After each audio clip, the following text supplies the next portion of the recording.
Bismillahirrahmanirrahim. Diriwayatkan daripada Nabi SAW, sesungguhnya baginda bersabda, barang siapa berselawat kepadaku kerana mengagungkan kepada hakku. Jadi hak Nabi Muhammad apa semua? Hak Nabi Muhammad dia sebagai wujud idopi, itu hak Nabi Muhammad. Allah Subhanahu wa taala wujud zati, wujud hakiki. Nabi Muhammad wujudnya wujud idopi. Jadi kalau wujud idopi ini mana wujud yang bahasa sandaran? Ibarat suami, istri, anak. Sebenarnya wujud mana yang sebenarnya tonggak rumah tangga ni ayah. Tapi kalau ayah tak ada istri, tak ada perempuan, dia tak zahir juga anak. So, anak tu rahsia bapa. Jadi bermakna wujud yang sebenar tu Allah. Wujud yang idopi itu Nur Muhammad. Wujud kita wujud zilli. Wujud kita wujud bayang-bayang ya. Faham? Nah, itu yang mana kita mengagungkan hak Muhammad. Kalau kita berselawat kerana mengagungkan hak Muhammad, darjatku, maka Allah Ta'ala berkenan menciptakan daripada ucapan tersebut, selawat tersebut, seorang malaikat, satu malaikat yang memiliki sayap di antara sayap di arah barat dan yang lainnya lagi di arah timur. Mana sayap dia timur ke barat. Satu sayap di timur, satu sayap di barat. Besar malaikat ni. Sedangkan kedua kakinya kekal di bumi, terbawah lapis ketujuh, mana terpacak di dalam tanah sampai ke dasar bumi. Dan lehernya melingkari di bawah arash. Maka Allah Ta'ala pun berfirman kepadanya, berselawatlah engkau kepada hambaku bagaimana ia berselawat kepada nabiku, lalu ia pun berselawat kepadanya hingga hari kiamat. Ini malaikat yang tadi ni sentiasa berselawat kepada kita. Sebagaimana kita berselawat kepada Nabi, begitulah malaikat yang besar tadi, yang leher dia melingkar di atas arash, kaki dia terpacak ke dasar bumi yang ketujuh ni. Dia sentiasa berselawat. Kita berselawat kepada Nabi Muhammad, dia akan berselawat kepada kita. Apa dia? Malaikat kalau berselawat kepada kita, memohonkan keampunan daripada Allah Ta'ala. Jadi kalau dengan keampunan daripada Allah Subhanahu wa Ta'ala, bersih dah hati kita. Ini bersih hati kita yang dengan berselawat ni Allah Ta'ala angkatkan martabat seseorang menjadi waliullah. Kebanyakan ya orang-orang dulu, bahkan guru sekumpul cerita, dia kata, guru sekumpul kata, saya dia kata, kalau orang ni pesantren, budak pondok, dia kata, jangan tinggal amalan selawat dalail khairat. Ini jadikan amalan untuk diri sampai ke mati. Jadi kita buka pondok pun tak kisahlah, amalkan selawat dalail khairat ni. Jadi kelebihan dia banyak. Diriwayatkan daripada Nabi SAW, sesungguhnya baginda bersabda, sesungguhnya berangkat kepada telagaku di hari kiamat sekelompok manusia yang tiada ku kenal, kecuali dengan banyaknya mereka berselawat kepadaku. Nabi dah tunggu dah di telaga. Nabi akan mengenal dengan orang tu ramai, tapi siapa-siapa yang banyak berselawat kepada Nabi Muhammad, Nabi akan mengenal siapa dia orang yang layak. Itu Nabi tarik, himpun, minum air telaga ni. Hampa dalam keadaan dahaga. Kan? Siti Fatimah ada bertanya kepada Nabi, ya Muhammad, di hari akhirat, di mana aku boleh berjumpa dengan kamu ya Muhammad? Kamu cari aku di 3 tempat ya, pasti aku akan berada di sana. Pertama, dekat mizan. Yang kedua, dekat haud telaga, ni di sini. Di situ aku akan menunggu. Yang ketiga, dekat sirat. Dekat sirat. 3 tempat ni stesen Nabi Muhammad. Nabi Muhammad akan tunggu siapa umat-umat dia. Di sinilah tempat kita nak bertemu dengan Nabi Muhammad sebelum melepasi masuk ke dalam syurga Allah Subhanahu wa taala. Siti Fatimah biasa tanya tu. Ingat 3 stesen ni saja. Pasti aku akan ada, Nabi kata. Aku akan berada di sana. Jadi mana di telaga Nabi Muhammad akan mengenal orang yang ramai tadi, melainkan siapa-siapa ahli muhibbin. Siapa ahli muhibbin? Orang-orang yang banyak berselawat kepada Nabi Muhammad SAW, yang ni Nabi akan tarik, himpun. Minum. Minum dulu. Kalau yang tak banyak berselawat, nasiblah.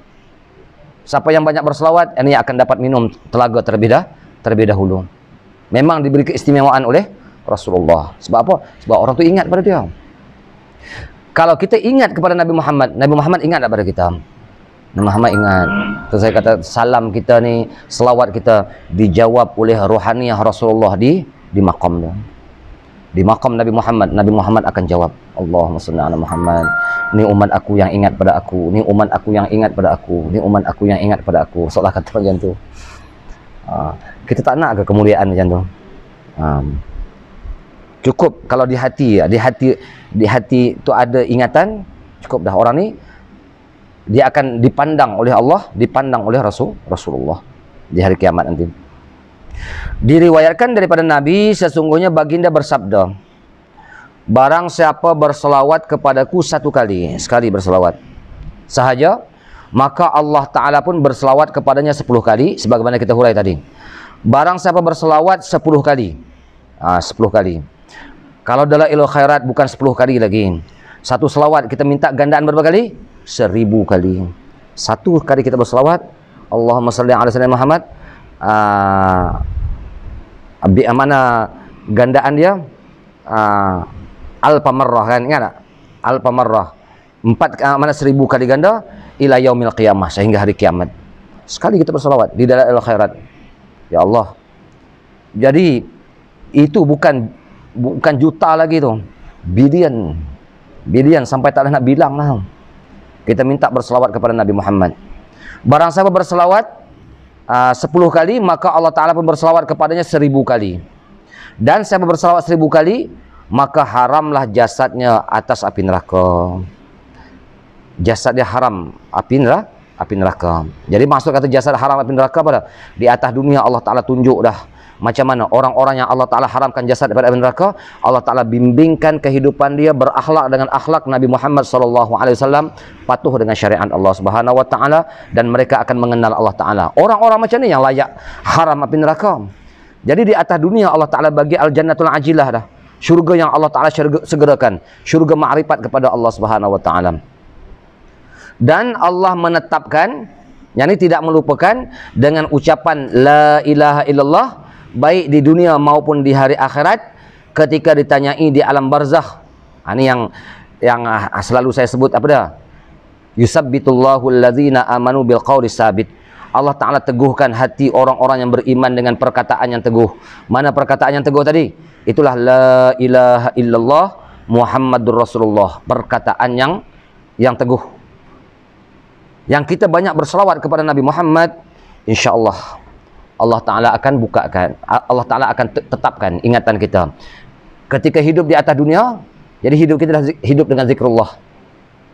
Ketika kita nak mati, Allah Ta'ala akan jadikan, sebagaimana cerita semalam saya datangkan, ketika hampir ajal seorang ni, orang Arab sini yang bercerita, seorang orang alim ni, dia nampak ketika hampir ajal seseorang pengamal dalail khairat, Rasulullah SAW sendiri yang datang kepada dia mengajarkan ucaplah la ilaha illallah Muhammadur Rasulullah.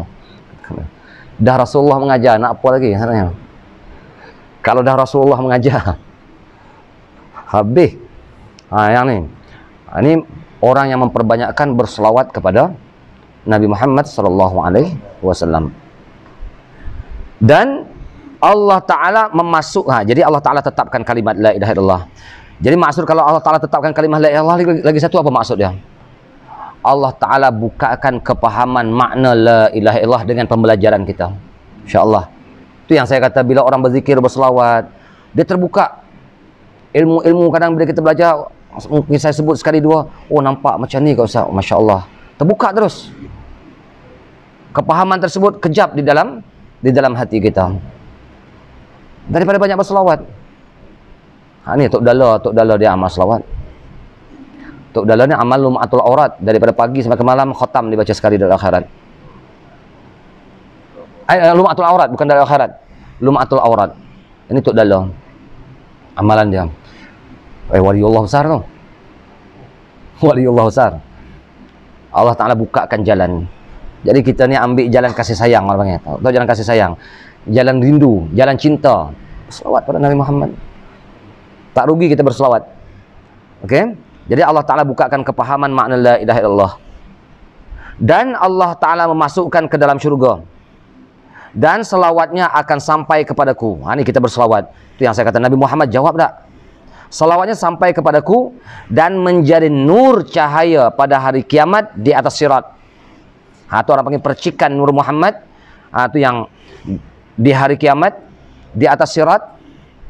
Kita nak melintas siratal mustaqim ni mengikut warid yang disebut dalam kitab. Siratal mustaqim ni terlebih tajam daripada pedang, terlebih halus daripada rambut. Itu siapa? Itu orang kafir. Kalau dah lebih tajam daripada pedang, lebih halus daripada rambut, memang jatuh. Tapi kalau orang-orang yang banyak berselawat, orang-orang yang beriman, dia mengikut sebagaimana warid dia di atas dunia. Kalau banyak, makin luas siratal mustaqim nisbah pada dia. Kita jalan lenggang. Ada jalan laju, ada jalan macam-macam. Dia tak ada masalah. Macam jambatan Pulau Pinang tu, senang tak kita berjalan? Senang kita berjalan.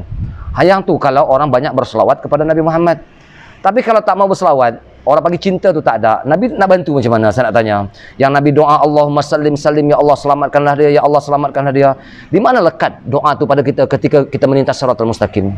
Tak ada. Jadi untuk tu banyakkan berselawat. Umur kita masih berbaki ni, Allah Ta'ala pilih lagi. Allah Ta'ala bagi peluang kepada kita. Ya. Dan Allah Ta'ala memasukkan ke dalam syurga dan selawatnya akan menjadi nur pada hari kiamat atas sirat dengan perjalanan 500 tahun. Tuh. Di atas sirat perjalanan 500 tahun. Dan Allah menjadikan selawatnya sebuah gedung, yakni tingkat di syurga yang demikian itu dibaca sedikit atau banyak. Allah Ta'ala jadikan mana gedung khazanah dalam syurga. Orang kalau ada khazanah kat bank, duit nak risau benda apa? Tenang tak? Dia kata saya 1 juta duit dalam bank, contoh dia. Relax goyang kaki ya kita. Tenang ya. Jadi bermakna ketenangan. Semua dia akan dapat. Orang yang banyak berselawat kepada Nabi Muhammad. Nabi bersabda, tiada seorang membaca selawat kepadaku kecuali selawat itu keluar daripada mulutnya dengan cepat. Keluar. Dan tiada melewati daratan, lautan, arah timur dan barat kecuali ia berkata. Selawat tadi akan bercakap, aku adalah bacaan selawat Fulan bin Fulan. Selawat tadi ibarat jadi satu benda, dia akan bergerak ke timur ke barat. Aku selawat daripada Fulan bin Fulan, di mana ia telah berselawat ke atas Nabi Muhammad yang terpilih dengan sebaik-baik makhluknya, dan tiada sesuatu yang tertinggal kecuali berselawat kepadanya. Jadi selawat tadi bila dia bercakap, yang lain akan mendengar, yang lain tu akan berselawat, Allahumma salli ala Muhammad, Allahumma salli ala Muhammad. Jadi yang berselawat tadi, keberkahan selawat tadi akan turun kepada orang yang berselawat tadi. Masya Allah, banyak. Masyrik dan Maghrib, timur dan barat. Lalu selawat tersebut diciptakan berupa burung yang bersayap 70.000. Selawat tadi yang keluar, satu selawat saja. Satu burung yang bersayap, ada 70.000 sayap. Tiap-tiap sayap berbulu 70.000. Ada 70.000. Setiap bulu memiliki 70.000 wajah. Dan tiap wajah memiliki 70.000 mulut. Dan tiap-tiap mulut memiliki 70.000 lidah. Sedangkan tiap-tiap lidah bertasbih kepada Allah Ta'ala dengan 70.000 bahasa. Kemudian Allah Ta'ala mencatat semua pahala bagi pembaca selawat tersebut. Jadi apa juga yang disebutkan, mana burung, bulu dia, sayap dia, apa semua besar, masyrik dan maghrib, ada 70.000 mulut, 70.000 lidah, 70.000 bahasa. Kelebihan selawat tersebut Allah Ta'ala pulangkan balik kepada orang yang membaca selawat. Banyak. Itu yang orang panggil bersih. Jiwa orang yang baca selawat ni, dia bersih. Hari-hari jadikan istiqamah dalam diri kita. Jangan tinggal. Paksa diri kita. Memang susah. Tapi kalau dah jadi istiqamah, rasa tak puas ini. Ada lagi tak lengkap nih hidup ni. Kena baca. Dah baca okey, tenang. Kalau tak baca tu tak boleh ni. Tak sempurna lagi. Garam tak cukup, belacan tak cukup ni. Ni apa ni? Jadi nak cukup kena baca selawat. Kalau sampai tahap tu tak ada apa dah. Okey ya? Habis.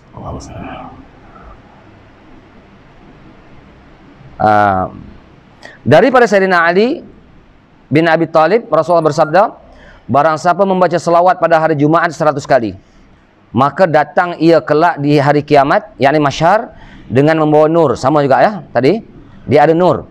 Seandainya nur itu dibahagikan kepada seluruh makhluk, pasti mencukupi nur tersebut kepada mereka. Jadi apa maksudnya?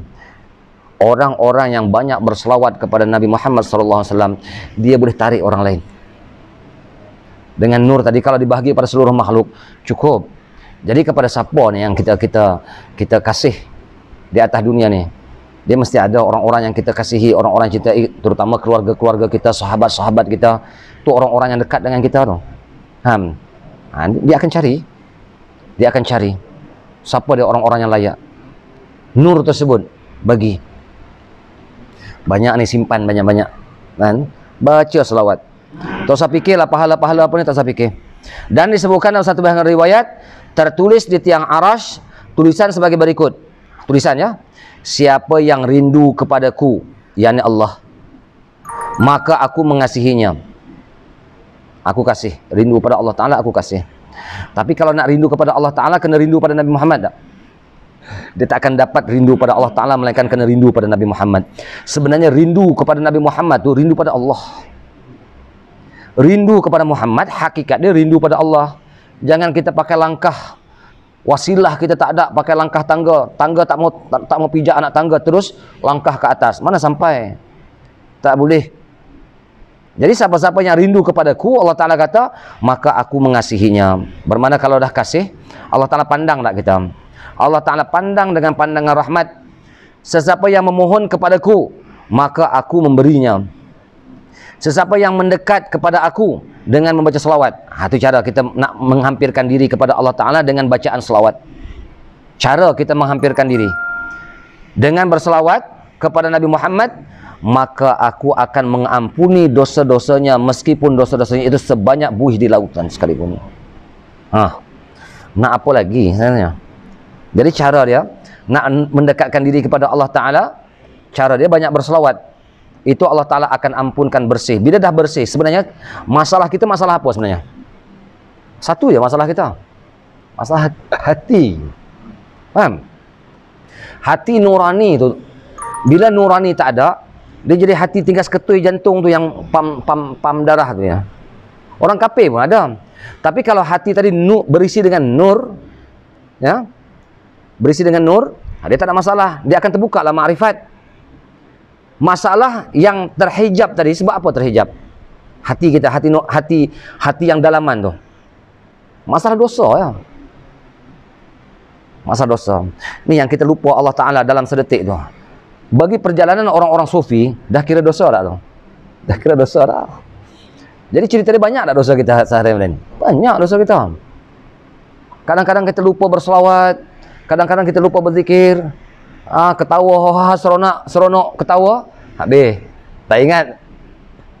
Bagi orang-orang sufi, habis dah dikira dosa dah tu. InsyaAllah berkat kita baca selawat sehari-hari tu, yang tadi tu ben habis. InsyaAllah ya. Kita ni bukan sampai martabat baqa billah. Orang yang saya cerita tadi, kalau sampai tiap-tiap detik mengingati Allah Ta'ala tu, siapa dia? Orang yang sudah sampai kepada martabat baqa billah.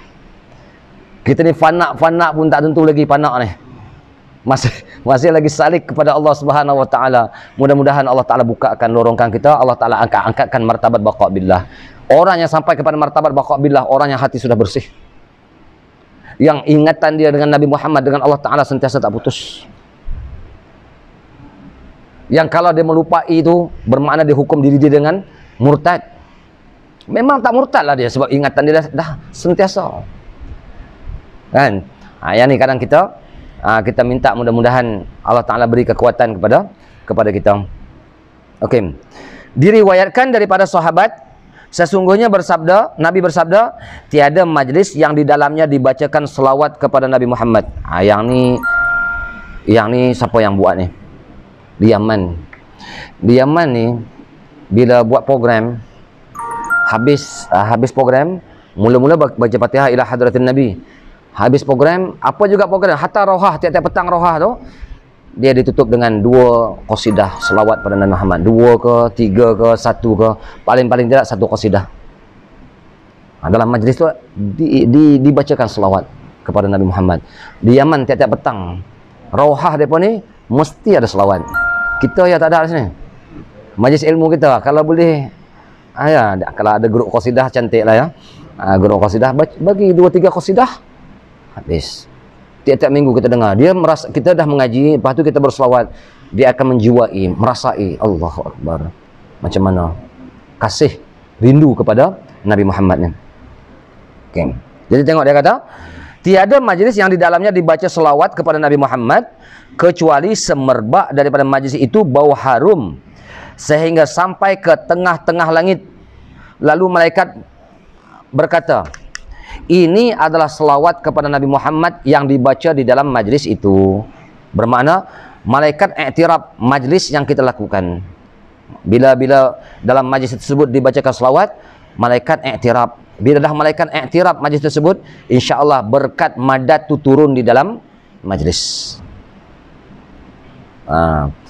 Orang-orang Yaman buat ni. Rauhah, jalsah seminggu sekali. Itu lagi banyak qasidah dah. Bacakan selawat pada Nabi Muhammad. Dah habis selesai tu baru bersurai. Tenang je kita.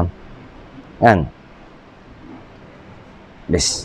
Disebutkan di dalam sebuah hadis, sesungguhnya seorang hamba lelaki maupun perempuan ketika memulai dengan selawat kepada Nabi Muhammad, maka akan terbuka baginya pintu-pintu langit. Apa juga dia berselawat sahaja di mana ketika, otomatik pintu langit terbuka. Maksud kata pintu langit terbuka ni, pintu qabul Allah Ta'ala tu terbuka.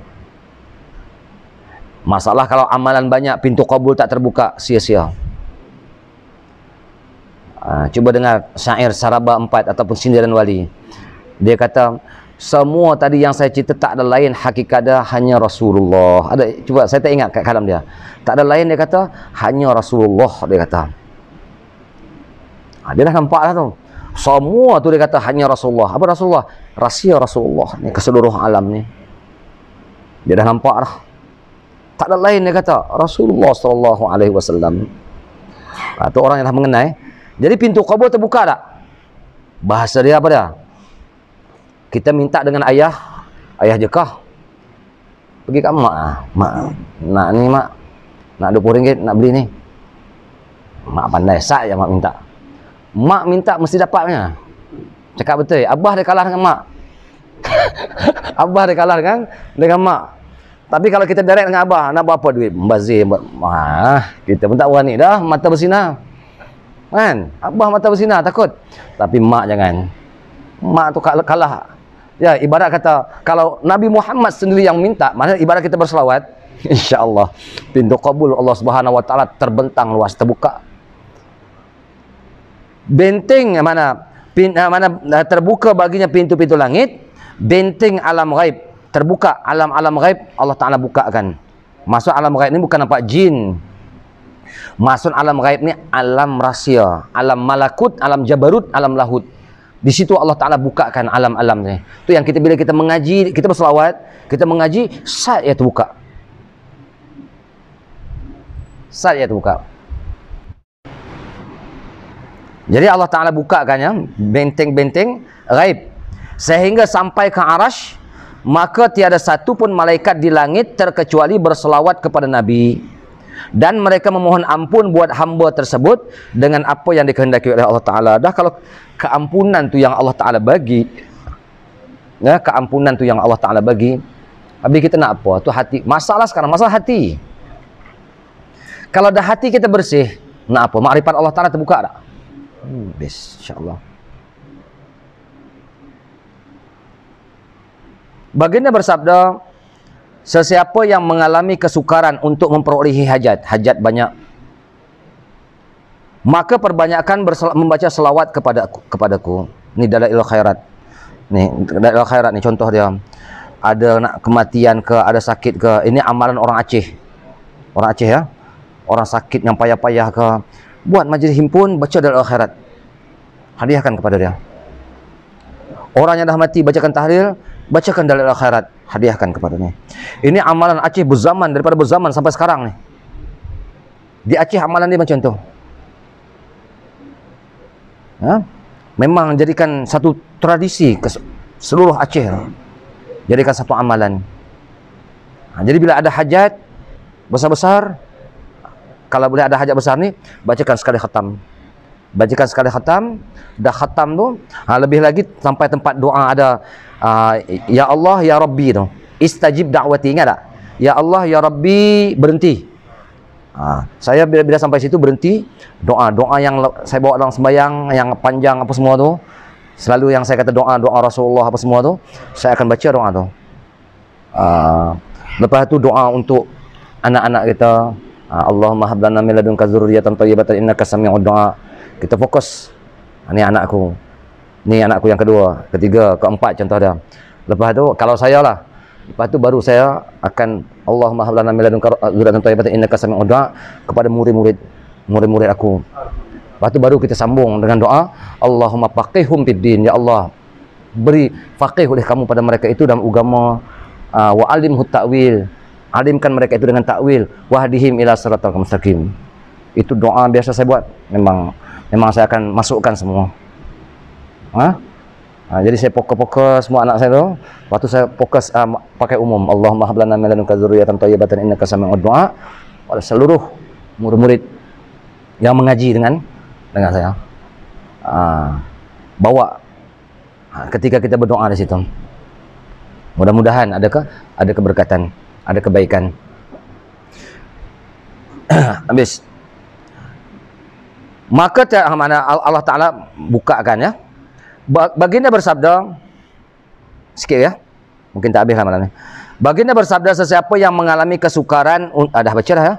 Barang siapa yang mengalami kesukaran untuk memperoleh hajat, maka memperbanyak berselawat kepadaku. Sebab selawat itu boleh menghilangkan susah dan prihatin, memperbanyakkan rezeki. Selawat dia memudahkan rezeki. Masya Allah ya. Selawat ya, saya yakin lah kalau selawat ni, tak usah takut lah.